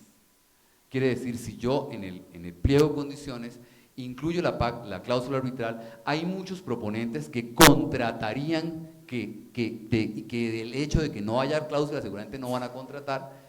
Eso ha sido sugerida por los interesados en los comentarios. Eso implica o afecta los costos de transacción. Si un proponente sabe que hacer cumplir el contrato, dirimir un conflicto con el Estado, le puede demorar 10 o 15 o más años, ¿cierto? Pues hará una propuesta más cara de si puede dirimir o lograr cumplir el contrato en un año o en 6 meses, como dice. ¿Eso tiene alguna implicación? ¿Podría hacerse? ¿Cuál será el costo del arbitramiento? ¿Cuál será el costo de la mora? Yo me temo que este tipo de justificaciones que se exigen aquí y que empieza a exigir la directiva presidencial y que seguramente vamos a tener que incluir en los contratos para evitar la nulidad, van a terminar en las denominadas cláusulas de cajón, en unos oficios que meten en todos los procedimientos precontractuales y en los cuales con el mismo discurso o con dos discursos se puede justificar el arbitramiento o no se puede justificar el arbitramiento. Y eso es lo que exige a veces la Contraloría. Uno dice, uno pregunta a las entidades, ¿por qué aquí metieron distribución de riesgos? Un contrato que va a hacer uno para atender una entidad en un pleito, ¿por qué distribución de riesgos? No, es que hay que meterlo, doctor. ¿Por qué? Porque la Contraloría mira, y la Contraloría dice, la hoja de ahí está la hoja de distribución de riesgos, entonces pasa, y listo. Entonces así lo van a meter, justificación del pacto, ahí está la hoja, ¿cierto? Entonces alguien se va a redactar una cosa muy bonita para justificar pacto, y alguien se va a redactar una cosa muy bonita para no justificar pacto, y ahí me parece que puede terminar. Salvo que uno exija pruebas o documentación. Yo no sé qué documentación podría exigirse, entonces habría que hacer una encuesta previa, encuesta de mercado, o sea, para usted le es diferente, indiferente la cláusula arbitral, usted cobraría más, no sé cómo visualizaríamos eso, pero sí me parece que es muy importante que antes de pregonar un cambio, una decisión de estas, pensáramos un poquitico en hacia dónde van esos efectos. Digamos que al interior de todo esto hay dos discusiones que me parece que son teóricas y que es muy importante tenerlas en cuenta. Uno, digamos la protección del contrato. La discusión sobre la protección del contrato que me parece que no se tiene muy en cuenta aquí, ¿cierto? Entonces, en esto el profesor Bedel dice, el Estado de Derecho es la dosis de juridicidad que la sociedad puede soportar sin asfixiarse. Entonces, ¿hasta cuándo vamos digamos que dice la conformidad con lo ideal del derecho y lo ideal del contrato, que es lo que quisiéramos tener? Y ante la no conformidad de lo uno y de lo otro, la reacción inmediata que se toma es anular porque porque no está conforme al ideal jurídico. Y esto pues simplemente determina que hay que tener en cuenta fundamentalmente que no toda irregularidad conlleva la anulación, que asignarle un acto irregular, obviamente, la discusión no es fácil, la discusión de decir cuándo una irregularidad no genera la anulación del contrato, porque uno podría decir, o lo que se ha hecho en general sobre esto, es indicar si se hacen excepciones, pues puede haber decisiones desiguales, puede haber decisiones arbitrarias, si la ley no se hace respetar, pues la ley obviamente empieza a perder la fuerza que debería tener. Ahí está, digamos que la primera discusión. Luego uno debería determinar legalmente los casos en que el acto irregular puede tener efectos, si es un acto irregular. ¿Qué ocurre en derecho público? En derecho público, la doctrina indica que hay un gran aumento del contencioso en materia de anulación, que se genera por el ensanchamiento de círculo de personas legitimadas para demandar la nulidad, por la cantidad de acciones para lograrlo, la popular, la cantidad de acciones que pueden lograr la nulidad. Por ejemplo, se discute en la doctrina si está legitimado para demandar la nulidad del contrato el que puede demandar el acto de adjudicación, o sea, si el proponente vencido realmente, como lo dice la ley colombiana, habría que legitimarlo para anular el contrato, o si podría hacer situaciones totalmente distintas en las cuales no tiene nada que ver al que le adjudicaron el contrato con el proponente vencido, digamos que para reducir el círculo de inseguridad del contrato. Se nota en la doctrina administrativa que no hay un recurso a técnicas de consolidación o mantenimiento del contrato que existen en derecho privado, como la ratificación, la recalificación del contrato, y hay un recurso sistemático al orden público o al interés público. Parece que cada vez que hay una justificación jurisprudencial, acudimos muy rápidamente al interés público, al del Estado, a los bienes públicos, pero digamos que parece que no son objeto de balance otros principios como los derechos del contratista, como la estabilidad del contrato, como la estabilidad de la obra, o sea, creo que hay otros principios que habría que balancear también y no únicamente el del orden público.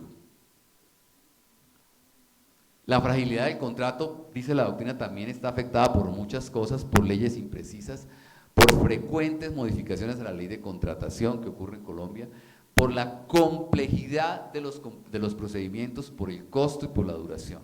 Entonces uno encuentra que todas las entidades públicas tienen la tendencia a evitar el procedimiento de licitación, lo que genera obviamente una gran fragilidad en una cantidad de contratos.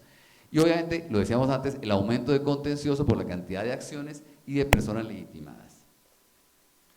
Y frente, que sería para terminar, que es otra discusión teórica que me parece que tiene que ver con esto, es la discusión entre lo que sería la eficacia del arbitramiento y la autonomía de la voluntad. Entonces, ¿qué dice la doctrina sobre esto? Es contraproducente asegurar el consentimiento razonado mediante el establecimiento de formalidades estrictas.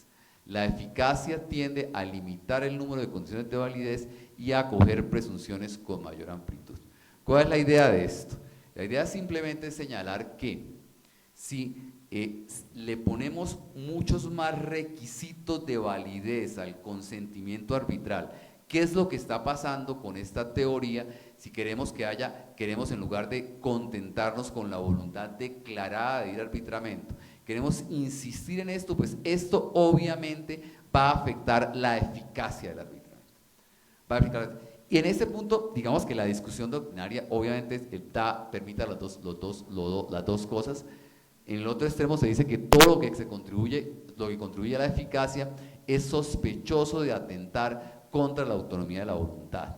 Entonces se dice, tampoco se puede exagerar en materia de eficacia para no constatar el cumplimiento de la autonomía de la voluntad.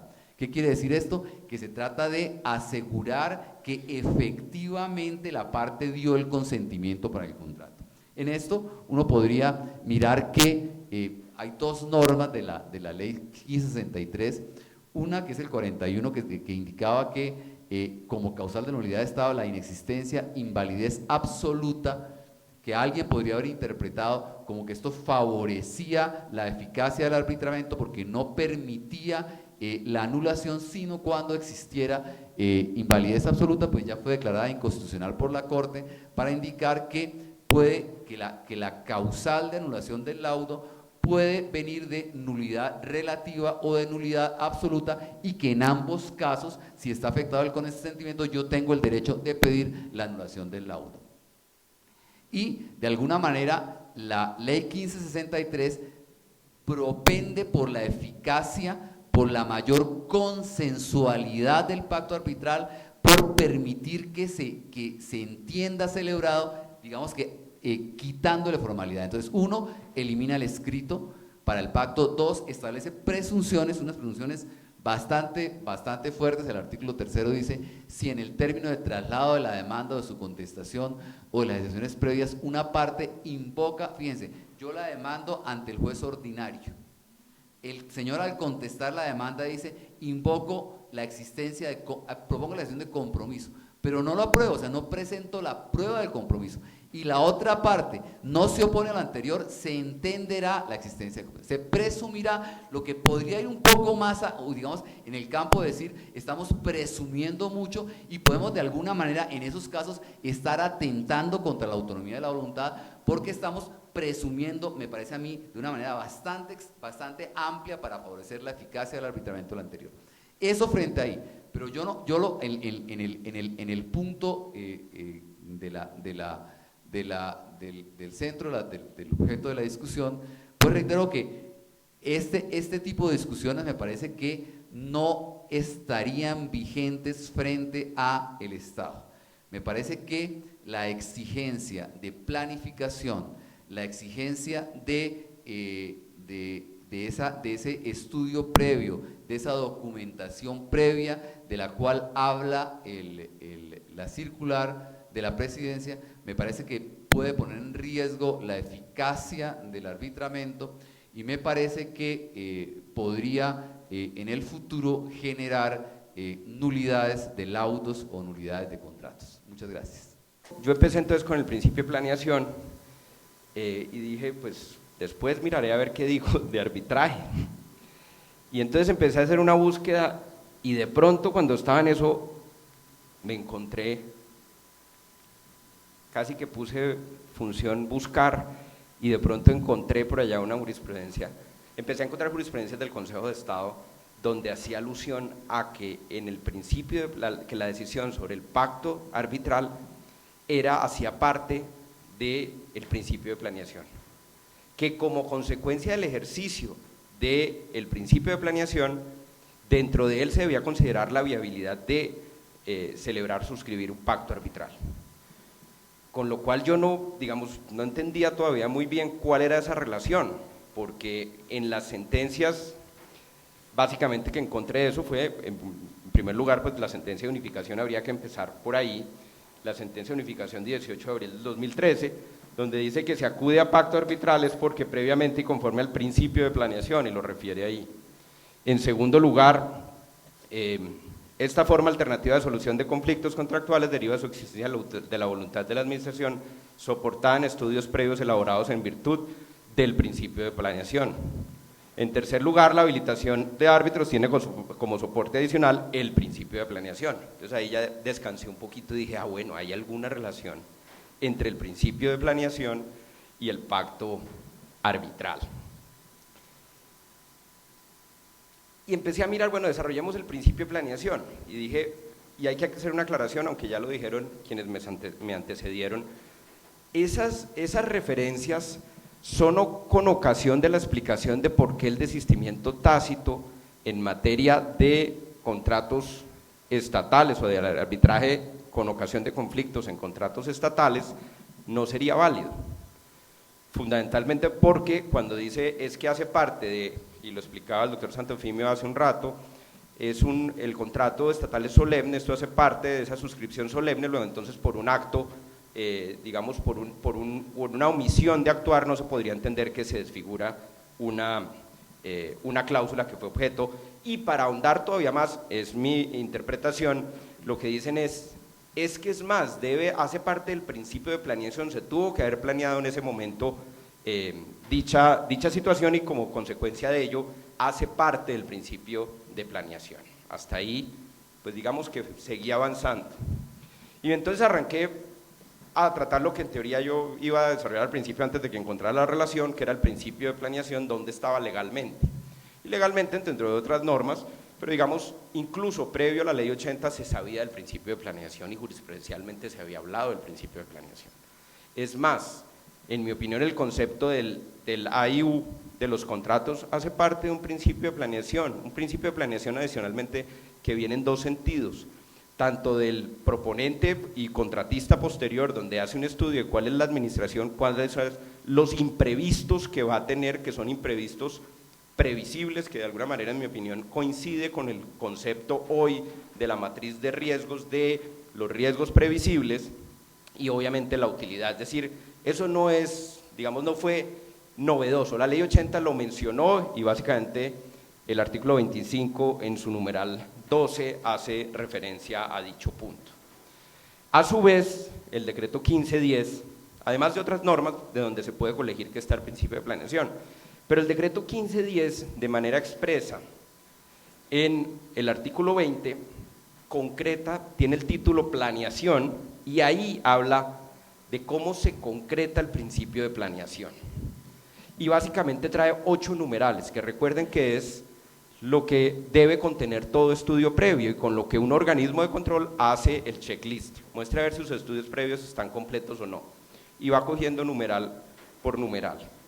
Y ahí tengo un inconveniente porque ni del artículo 25, numeral 12, ni del 1510 encontré en ninguna parte que se refiriese a tener en cuenta o a hacer un análisis de quién va a solucionar las controversias que surjan con ocasión del contrato. Con lo cual, hasta este punto lo que yo diría es, la relación es una relación nacida de la jurisprudencia, más no nacida de la ley. Obviamente podrán decir eso por sí solo no tiene que ser malo, porque obviamente la jurisprudencia le da el contenido a la ley y el principio de planeación podría estar, digamos, de alguna manera terminar de decantarse todos los elementos de su contenido a partir de esos pronunciamientos jurisprudenciales. Con lo cual, dicha esa relación, yo necesariamente tengo que llegar a alguna manera como a tratar de darle contenido desde el punto de vista de jurisprudencial a ese punto. Y pues básicamente hago referencia a dos pronunciamientos entre muchos que hay al tema, y es resaltar la importancia del principio de planeación, y no me quiero detener en ese punto porque ya lo trataron, y creo que eso no está en duda. El principio de planeación es fundamental en cualquier negocio, tanto privado como particular, tanto privado como público, y con mayor razón si es un negocio público, pues porque hay intereses y recursos públicos de por medio. Si eso es así, cuando yo hablo del principio de planeación, a mí me nacen solamente la posibilidad de tener dos teorías para darle consistencia al tema. Y es el principio de planeación está decantado exclusivamente en la etapa precontractual. Es la primera idea, no estoy diciendo que eso sea cierto. Si ello es así, para efectos de poder satisfacer la relación que la jurisprudencia del Consejo de Estado establece entre principio de planeación y pacto arbitral, yo tengo necesariamente que salir a generar un numeral noveno del artículo 20 respecto del contenido que deben tener los estudios previos. Porque si no tengo eso, pues realmente a mí me están generando un mecanismo de control que no está ni en el reglamento ni en la ley. Porque con lo que ha dicho la jurisprudencia del Consejo de Estado al respecto, la Procuraduría, cuando me haga un análisis, así sea un acompañamiento preventivo, me tendría que decir y su análisis sobre los mecanismos de solución de controversias. Si no está en el decreto, en mi opinión, o lo meto en el decreto y ahí está, o no está. Segunda posibilidad, el principio de planeación no está limitado a la etapa precontractual, con lo cual uno no se siente muy cómodo ya, porque uno planeación, digamos, piensa que es antes de. El problema es que antes de, ¿es antes de qué?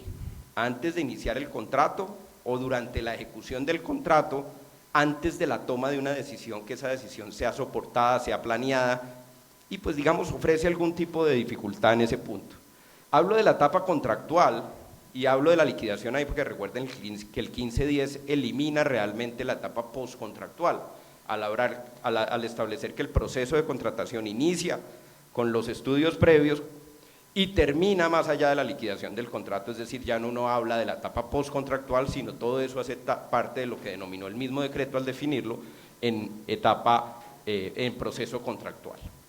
Y si ello es así, si yo extiendo eso, pues uno pensaría, el compromiso tiene sentido, poder suscribir compromisos tiene sentido, porque si no, el compromiso no se podría suscribir porque no haría parte del principio de planeación, porque justamente el compromiso surge cuando surge la controversia.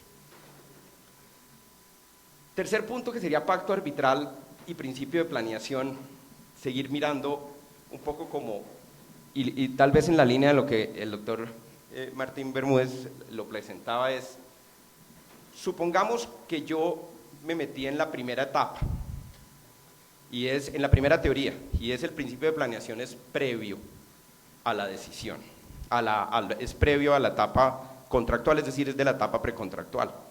Entonces me dicen, ¿qué debo tener en cuenta o qué debería tener en cuenta? A mí se me ocurrió hacer este listado. Primero, al hacer una comparación, duración.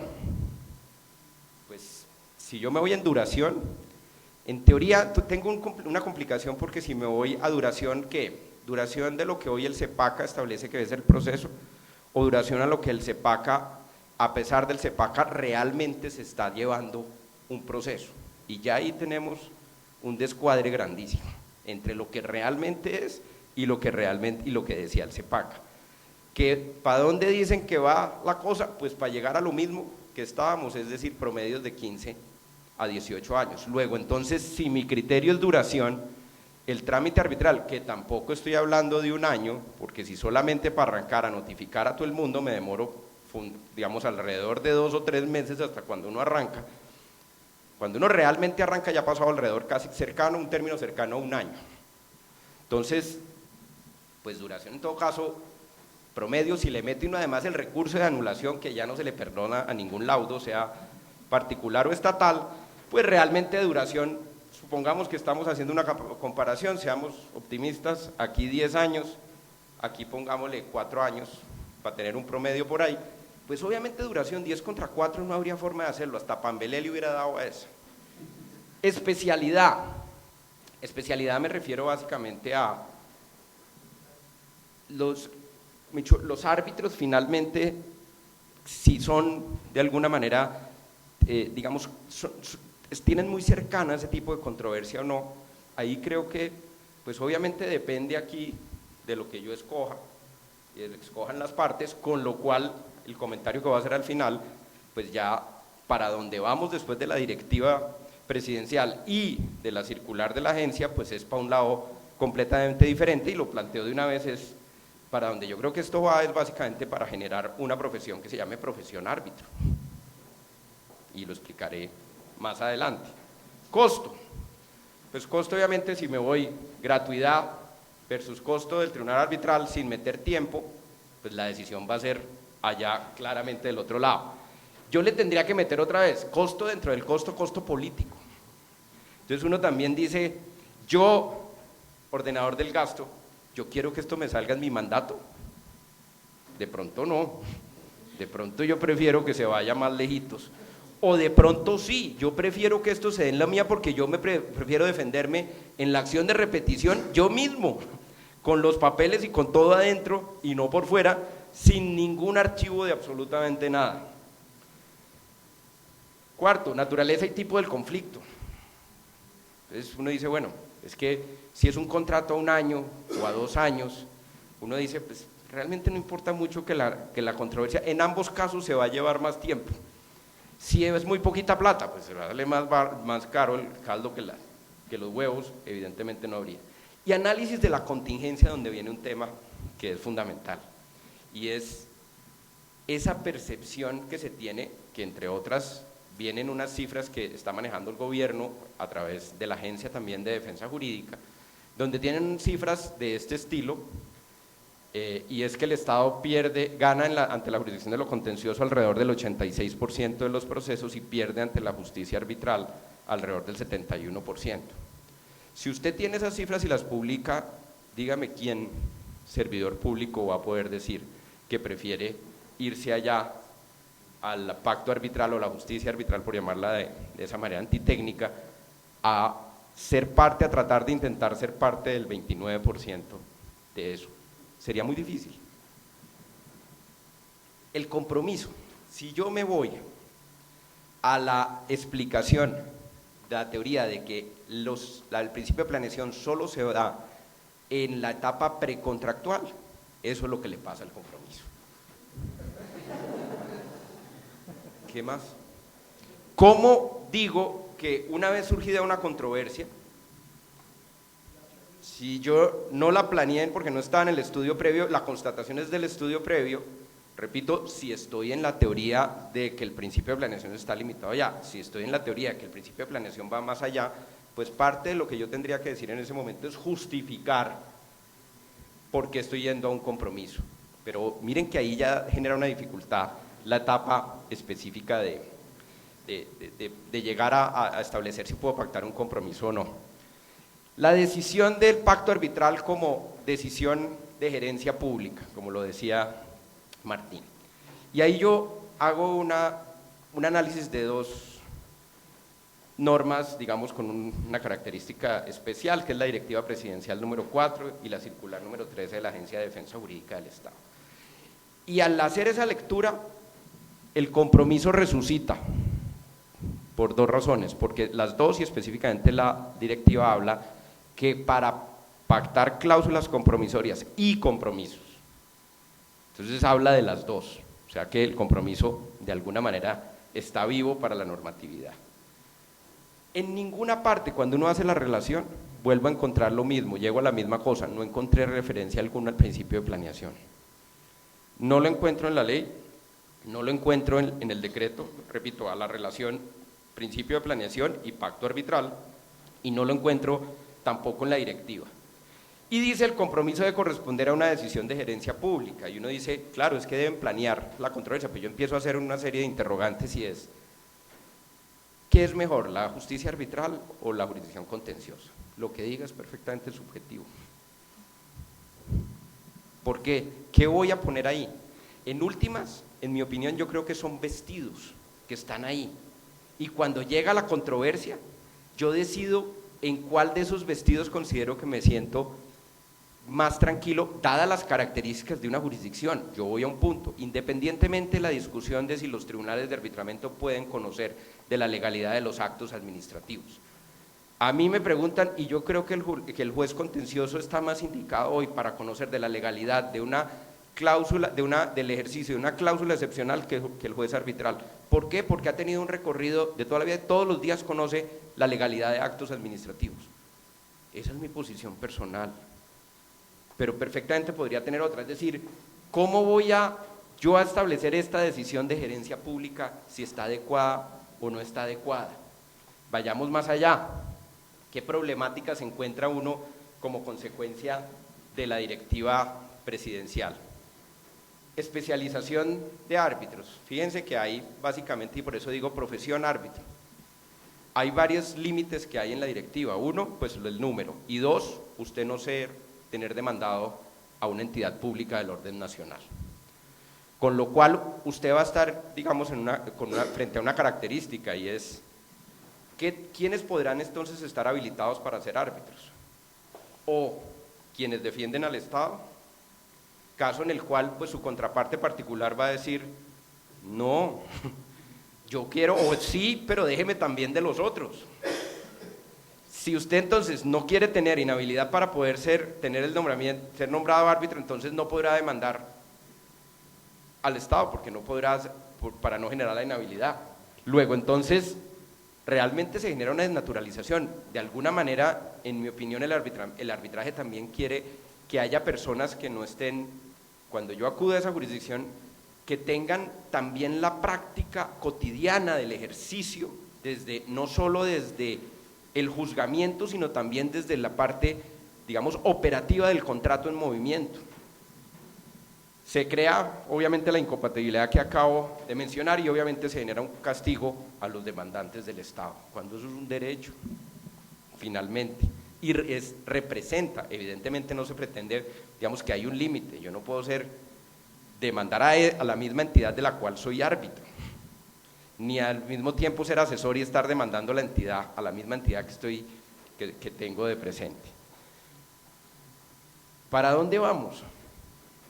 En mi opinión, y de pronto es una mirada pesimista, lo primero que diría es, en mi opinión, desde el punto de vista legal, llego a la conclusión que llegué después de que fui consciente de haber aceptado la intervención aquí.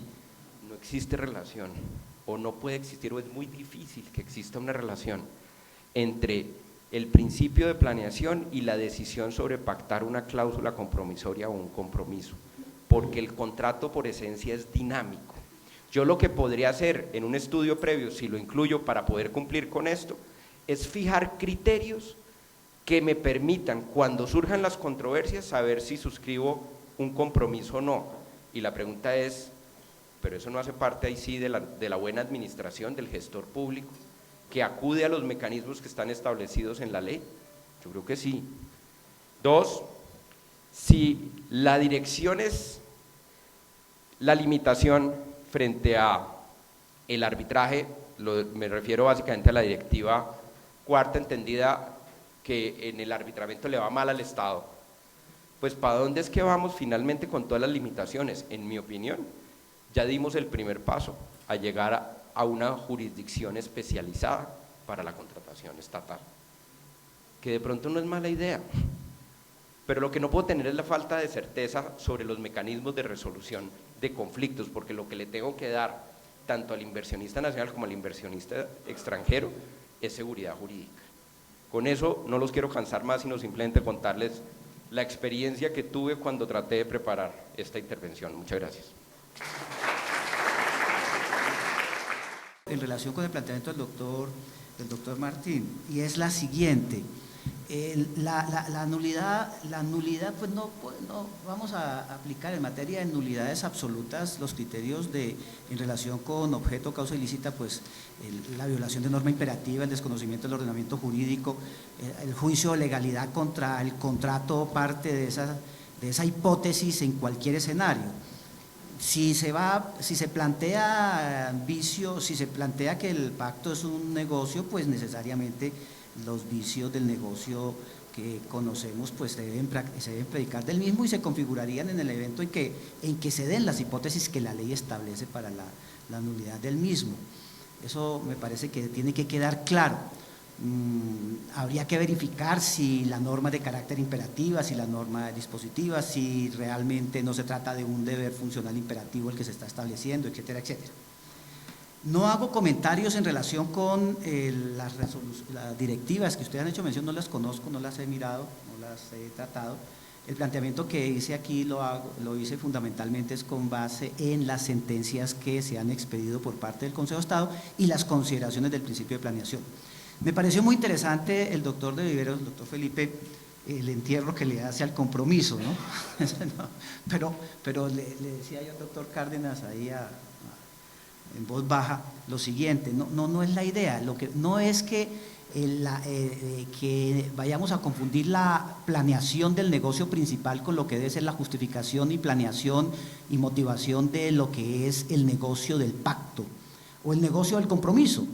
Pues si en su momento hay una serie de consideraciones durante ejecución o liquidación del contrato que lleven eventualmente a que haya que firmar un compromiso, pues habrá que hacerle, y eso es un poco la orientación, en virtud de que se trata de un negocio estatal, participa una entidad estatal, pues que cumpla con las exigencias previas de sustentación, motivación, justificación, razonabilidad, verificación de si se dan o no condiciones, qué materias habría que llevar. El tema no es que todo se lleve, pues habrá materias y temas que son de una importancia enorme que se lleven al Tribunal de Arbitramiento y otras, ¿no?, que se dejen al juez contencioso, y eso yo creo que es importante que se decante dentro de esos procesos de planeación. Muchas gracias.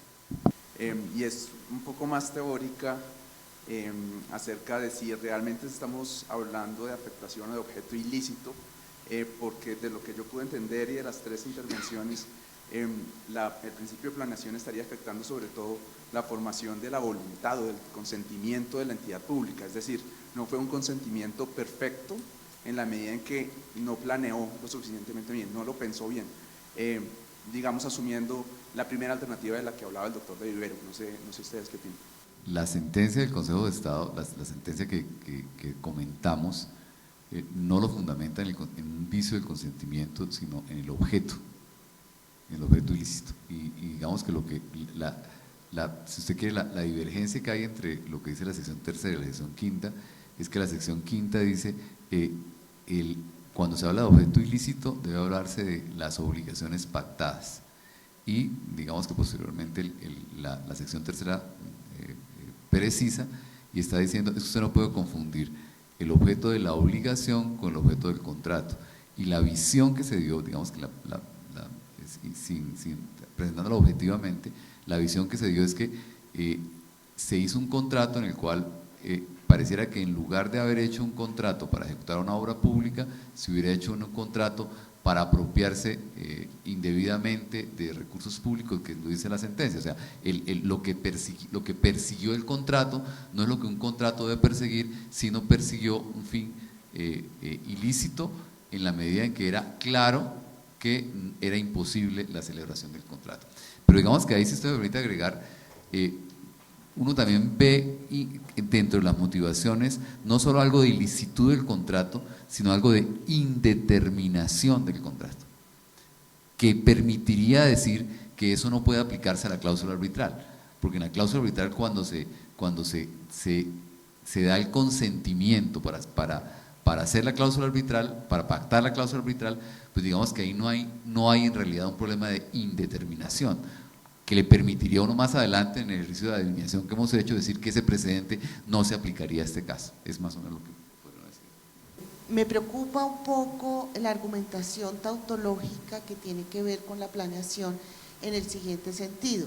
Es que si algo en un contrato no funcionó, es porque falló la planeación. Entonces, prácticamente es la consecuencia directa de que no funcionó, entonces faltó la planeación. Como faltó la planeación, faltó un elemento esencial del contrato. Y como faltó un elemento esencial del contrato, Entonces, eso se deriva en el objeto ilícito, y ahí yo le añadiría una cuarta pregunta a ustedes, es, entonces, ¿cómo se trata de un contrato que le faltó una formalidad, luego es celebración indebida de contratos? De ahí hay solo un pasito a que esto se penalice, que es lo que está pasando. Yo no he visto en la jurisprudencia como un detalle donde marque un poco el tema de la culpa, el dolo, la negligencia, algo que es lo que hace el factor determinante, porque un contrato puede ser muy bien planeado y puede salir mal.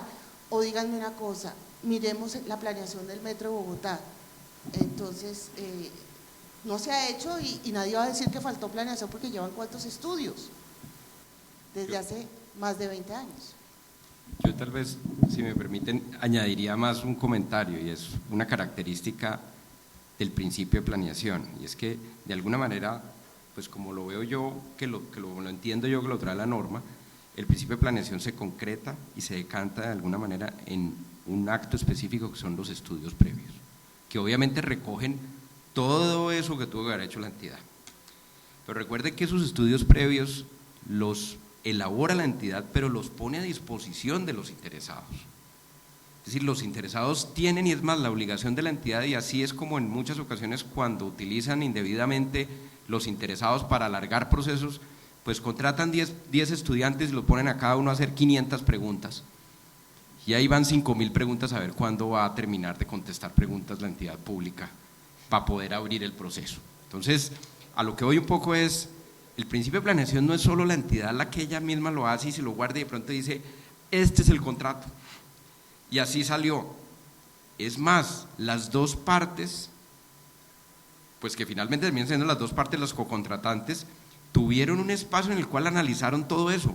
Entonces, en la mayoría de las ocasiones, incluso temas que se analizaron y que las partes estuvieron de acuerdo, sobre las cuales no hubo oposición, son las que después colapsan porque el contrato por esencia es dinámico. Y ahí sí yo diría, me uno a su interrogante, más que poder resolverlo, y es, ¿habrá una indebida planeación en esos casos cuando es el contrato mismo en el que pues digamos, entró en crisis por la propia dinámica del negocio? Yo entiendo, digamos, el otro extremo, y es abrir un proceso, darle la plata al personaje, ponerle un cronograma de obra cuando no hay un solo predio comprado, digamos, ahí sí, y uno los ve, o sea, esos no son inventados tampoco, pero creo que hay que tener, digamos, como, el análisis no puede ser ahí blanco y negro. Tal vez yo quisiera agregar un punto, y es que en el contexto de la jurisprudencia uno tampoco puede decir cualquier falla de planeación genera nulidad del contrato. O sea, eso no se ha dicho, eso no lo dice la sentencia.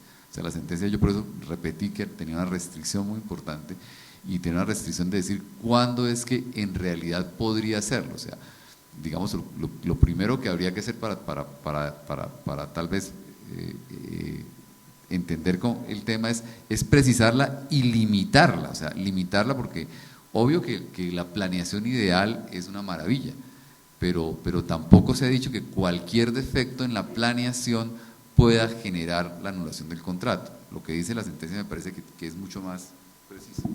A ver, sí, es que en primer lugar me parece válida la inquietud, pero no es que se esté formulando una regla de carácter general en cada fallo, se está solucionando un problema concreto. Luego hay que verificar los hechos que fueron objeto de juzgamiento para saber por qué se llegó a esa conclusión en ese caso concreto.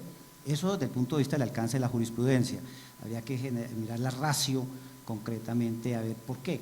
Entonces, ¿qué fue lo que sucedió? En segundo lugar, el principio de planeación existe como tal, y la planeación es de carácter sustancial, pero también de carácter formal. Y ya en una verificación, una discusión doctrinal, pues habría que mirar dentro de lo material de la planeación qué es aquello que puede resultar imperativo o no, aquello que resulta obvio, necesario, imperativo para efecto de la estructuración de los negocios. Esa yo creo que es la gran carga de la administración, es el deber funcional de todo estructurador, no omitir lo obvio y lo lógico, hacer que los negocios realmente puedan salir coherentes con el ordenamiento jurídico, sujetos al ordenamiento jurídico, no desconocedor del ordenamiento jurídico. Pero eso es una apreciación doctrinal general, que es a lo que queremos llegar. Ya en el caso, la jurisprudencia que está planteando, la jurisprudencia no es legisladora, la jurisprudencia genera una norma para un caso concreto cuando se genera el precedente. Esa es un poco la inquietud de pensar. Ahora, es posible, y ese es otro aspecto que debe verificarse, claro que esto no es para efectos de hacer protagonismo ni generar miedo en los operadores del derecho, pero recuerden ustedes que existe el 410 del Código Penal, la violación de requisitos legales esenciales. Parte del legislador penal de que hay requisitos legales esenciales y no esenciales. Hay nulidades absolutas, pero hay también nulidades relativas. Entonces hay que mirar exactamente ese ámbito para poder verificar. ¿Por qué? ¿Y a qué vamos? No nos extrañe, todos ustedes son conocedores de contratos en Colombia. Contratos absolutamente injustificados. Contratos que no tienen la menor razonabilidad. Contratos que salen porque sí. Contratos que se hacen sencillamente para ejecutar el presupuesto sin saber si se requieren o no se requieren. Contratos que son reproducción de otros. Es decir, hay toda una situación anómala en la contratación pública, que la conocen todos los operadores y que precisamente es denunciada, le decía la revista Semana, ahí lo pone en evidencia el presidente del gremio de la infraestructura, nada menos. Entonces es un problema grave que hay que saber enfrentar y desde el punto de vista jurídico tiene su incidencia en este tema de la planeación. Ahí es donde se quiere llegar. Hay que avanzar. A mí, por ejemplo, me llama mucho la atención la discusión y el interés que hay sobre el tema de la planeación. Yo veo a mis dos compañeros muy diplomáticos en el análisis de las sentencias. Esas sentencias hay que debatirlas, hay que analizarlas, hay que controvertirlas, porque puede que se estén diciendo cosas que no son, porque se está comenzando a trabajar en el tema. Se está tratando de diseñar un marco jurisprudencial donde la administración realmente pueda hacer lo que el interés general reclama y no lo que la improvisación permite desarrollar. Entonces, eso es lo importante del tema en este caso. Ahora, no podemos llegar al extremo de que cualquier vicio, cualquier omisión pueda ser causante de violación al principio de planeación. Entonces, estaríamos desapareciendo vicios relativos. Y yo me pregunto, aquí todos me conocen y saben que soy yo, no tengo pelos en la lengua. ¿Cómo más se justifica que yo pacte una cláusula compromisoria que con las razones que dio el doctor de Vivero? ¿Para qué nos engañamos? Las razones son clarísimas. El inversionista internacional no quiere saber de la jurisdicción contenciosa. Entonces, esa es una razón válida, no es válida. ¿Cómo la va a ver el contencioso a la hora de juzgar si eso estuvo bien o estuvo mal? La segunda, la duración. ¿Qué hacemos? Eso no se ha podido solucionar por 1000 factores. Nadie le está imputando juicios al juez contencioso, pero esa es una realidad. Todos hablábamos ayer, casualmente en un tribunal arbitral, todos tenemos demandas en que hace 4 años se pusieron y ni siquiera hay admisión de demanda. Entonces, la pregunta es, esas serían las razones que uno tendría que aducir en un estudio previo. ¿Cómo se van a recibir por quien tiene que juzgar ese estudio previo? Si uno va a las instancias gubernamentales, las que dijo el doctor de Vivero son clarísimas. Por mí que se vaya al contencioso, yo quiero estar lejos. Otros, a mí ni me muestren esos consejeros de Estado porque lo he vivido como a mí no me muestran unos consejeros de Estado que están allá sentados todos haciendo ahora arbitramente. Puedo yo escribir en los estudios previos como gobierno, como Estado, que es que no me gustan los consejeros de Estado que son los que se están sentando en los tribunales arbitrales, y lo hemos vivido sentados por críticas de altos funcionarios del Estado. Entonces, ¿qué otras justificaciones puede haber para no ir al arbitraje? Sin que eso esté diciendo, no, yo estoy de acuerdo con que habrá cosas que no vayan, y es más, siempre lo he dicho y al Congreso de la República así lo sostuvo. ¿A quién no le interesa ir al arbitraje? Al contratista de pocos recursos, porque sabe perfectamente que él no tiene cómo sostener eso. Al gran contratista le interesa ir al contencioso muchas veces. ¿Por qué? Porque los intereses, hoy no hay nada, no hay una sola inversión que es los intereses, que da una sentencia que se va a demorar N años. Entonces la pregunta es, ¿qué otra justificación? Me preocupa es cómo van a justificar los funcionarios del Estado en un estudio previo la cláusula compromisoria. Ahora, ¿que se van a copiar la cláusula compromisoria, doctor Santofimio? Sí, porque existen cláusulas modelo de cláusula compromisoria. Eso es lo que nos han enseñado a todos. Copie la cláusula modelo, porque ahí no se le quedó nada por fuera. Entonces la pregunta es, ¿cómo se hace para en un estudio previo dar razones inventadas, porque no hay otras? Las únicas razones para ir realmente al arbitraje que tienen los contratistas es esa, y que tienen las mismas entidades estatales, si lo que quieren es, como dice el doctor Felipe, que a mí me resuelvan la cosa durante mi mismo gobierno. Entonces, yo no veo qué otra justificación podamos encontrar. Una pregunta creo que es para el doctor Martín. Si a los árbitros les llega un caso y entonces la entidad pública aduce que hay objeto ilícito por falta de planeación en la estipulación de la cláusula compromisoria, ¿qué hace el árbitro? ¿Tiene posibilidad de declarar la nulidad del contrato en ese momento? ¿O qué haría uno ante esa situación, aun cuando estuviera de acuerdo en que faltó planeación? El problema práctico va a ser ese. El problema práctico va a ser que, pero yo también quisiera completarle con esto. Fíjense lo que puede pasar hoy. Usted es contratista y usted tiene una cláusula pactada, ¿cierto? Entonces usted se va arma el arbitramiento y la entidad estatal, el día que los árbitros asumen competencias, entonces ese día la entidad dice reposición, aquí hay objeto ilícito porque no hay un estudio previo, de la cláusula. ¿Qué pasa ahí? Pues usted sabe que primero los árbitros saben que están a puertas del recurso.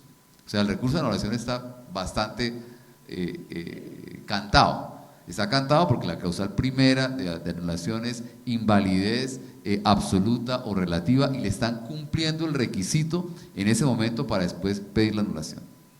¿Usted qué puede hacer como árbitro?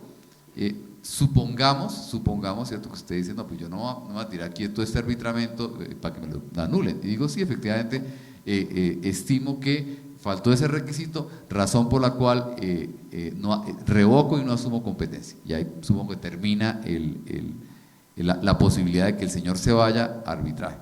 Pero sigo con el contratista. ¿Qué hace ese contratista? ¿Cierto? Pues se va a la jurisdicción ordinaria. No. De acuerdo con la jurisprudencia del Consejo de Estado, tiene que revocar en otro contrato expresamente la cláusula arbitral. Fíjense.